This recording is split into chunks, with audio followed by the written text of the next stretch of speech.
Is your Wix website looking a little unloved on smaller screens? Let's fix that right now. First, in your Wix editor, locate and click the device switcher icon, usually found at the top. Select Mobile View to see how your site currently adapts. You'll likely notice some areas aren't quite right. Don't worry. Wix makes this easy.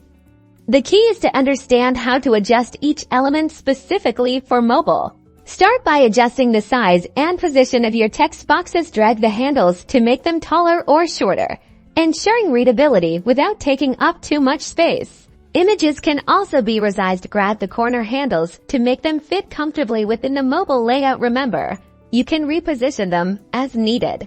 Pay close attention to spacing. Use the handles on elements to increase or decrease the gaps between sections, preventing a cluttered look. For larger sections, look for strip layout options. You can often stack elements vertically or adjust columns for a cleaner mobile presentation.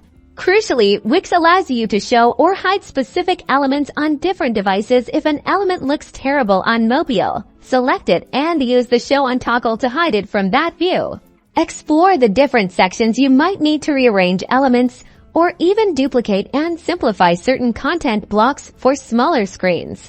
Once you're happy with the mobile view, switch back to desktop and tablet views to ensure your changes haven't negatively impacted them. Finally, hit publish. Your Wix website is now ready to impress visitors on any device.